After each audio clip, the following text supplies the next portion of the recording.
Hey, Stephanie Wolf here, the Whole Food Health Coach, and today I'm in my office downtown Sugar Hill, 4988 West Broad Street, Suite 201. I love my new office, don't you, Kayla? I love it. It makes things a lot easier to work with.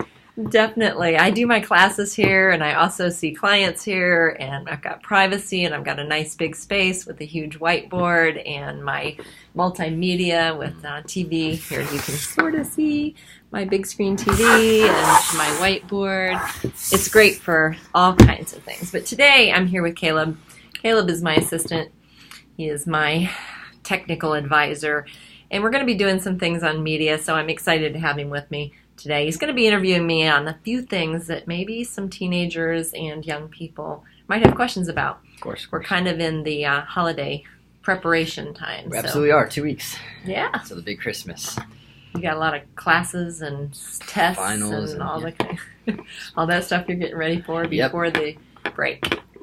So good. Well, how can I help you today, Caleb? What questions are on your mind?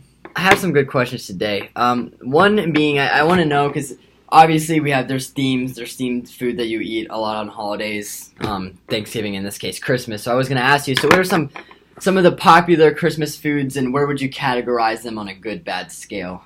I like that question. Most everything I do, I talk about good, better, best. Right. You know, getting off the bad side of the foods into good, and then good to better and better to best. And sometimes you can make some really good decisions, and sometimes you can make better ones, right. And sometimes you have more control and you can make the best ones. One of the hardest things I think I find is when I'm invited to someone else's house and I'm eating what they're cooking. That's kind of a difficult thing. You're kind of in a locked-in situation where you can't, you don't want to feel rude.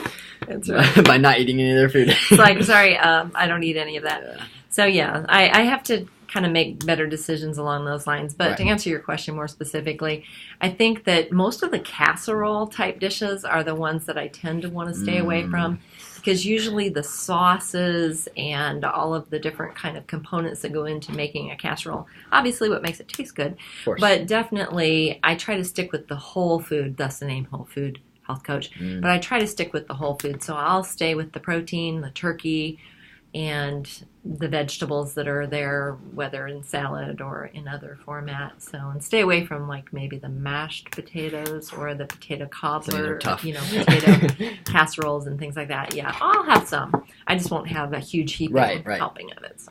On that subject, I was going to ask you too, is obviously, we're especially for people like teenagers or really anyone, like we're going in, it's a holiday break. It's good times to celebrate. So obviously every now and then we're going to have to cheat a little bit. So I was going to ask you on that subject, how often do you think should this occur? And to what limits, I think, do you need to put yourself if you are planning on cheat, which I imagine everybody will at some point during the holidays? That's true.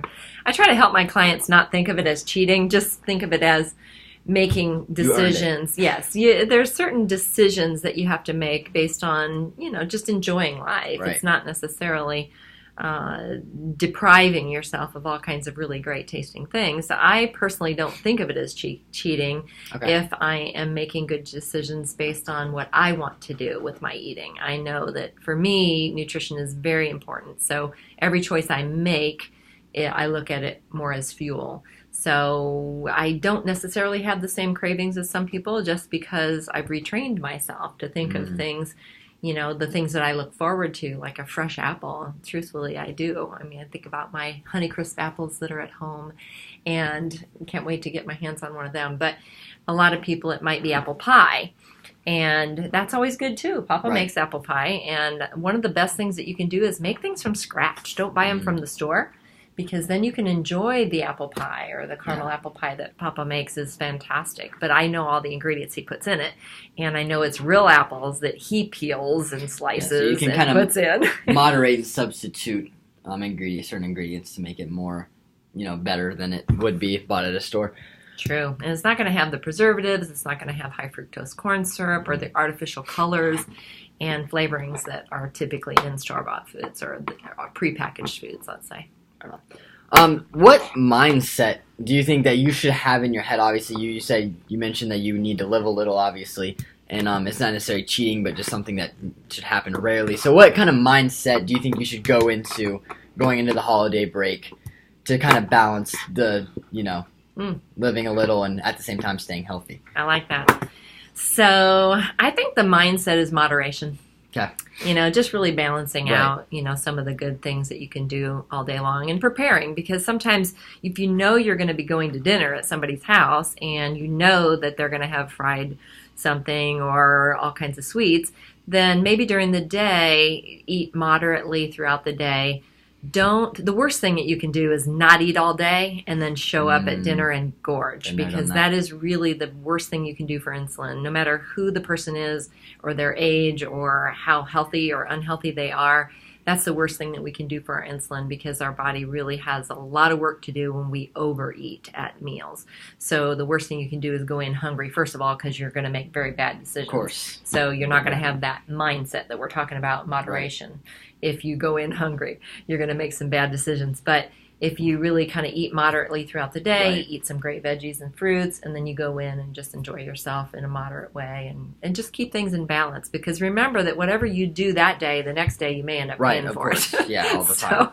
So it's key. So balance quantity, basically, throughout the day. Portion control, yes, exactly, perfectly.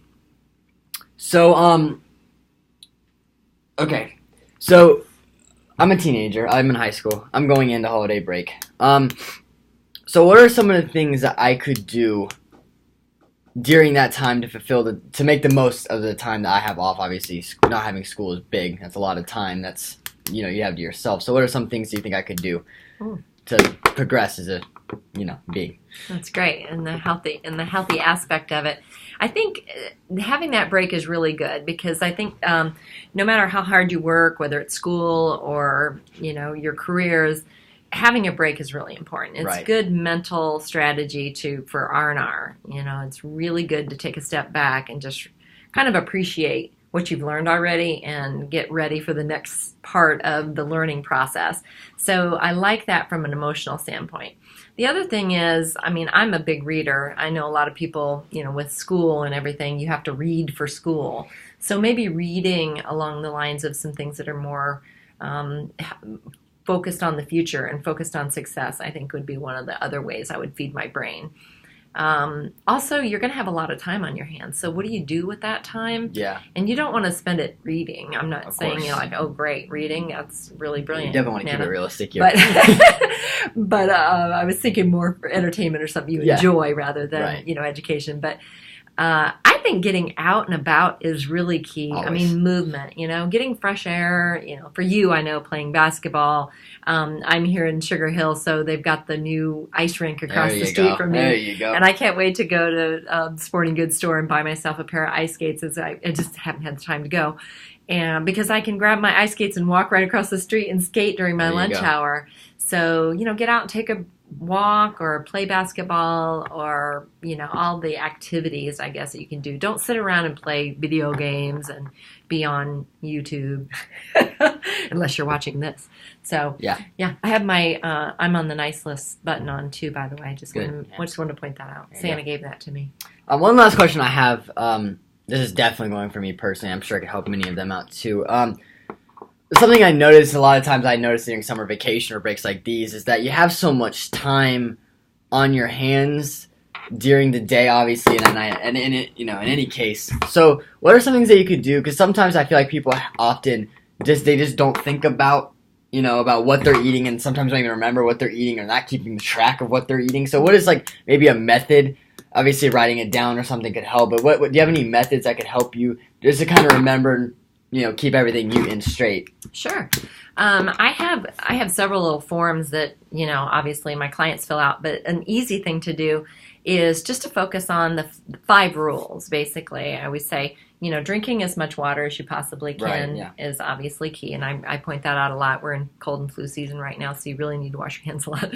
So cleansing, so water and washing your hands, and definitely more fruits and vegetables. The majority of us need a lot more fruits and vegetables than we're actually getting, so 7 to 13 servings every day is kind of key. So even just making hashtags, on a little piece of paper is good. A serving is the size of the palm of your hand. Yeah. So the average person needs closer to 7, and the person who's maybe a little bit more susceptible to illness, maybe around kids all the time, like at school, or in the doctor's office, or when you're in practices and stuff like mine, sometimes it tends to be. What happened there? Technical difficulties. Technical difficulties. So more fruits and vegetables, eating whole foods, really focusing your attention on the things you want in your life, because health is a big important part. Of course, and we yeah. just don't think about it very much, like it's in our hands. It's kind of like, oh, well, I guess whatever happens is going to happen. And that is so far from the truth. We really need to sow into our health because we want to reap that. So you will reap what you sow. So keeping your focus on that future, and then, of course, being active and, keeping your body moving, obviously, is key. Right. So those are some of the, like you can think about it in terms of just the number on, on your hand. Awesome. All right. Well, that pretty much sums up my questions. Going to holiday break, so I appreciate it. Awesome. We thank you for those questions. They were very good ones. Absolutely. We're going to be focused on, what are we focusing on after? We're focused on New Year's. New Year's is coming up, resolutions, goals, and obviously health has a big part to do with it, I'm sure, for pretty much everyone, so hopefully everyone. Truly. So, that's what we're going to talk about next time. So good. Thank you. It's been great. It was fun. Awesome. Awesome. Have a good day, guys. Happy holiday.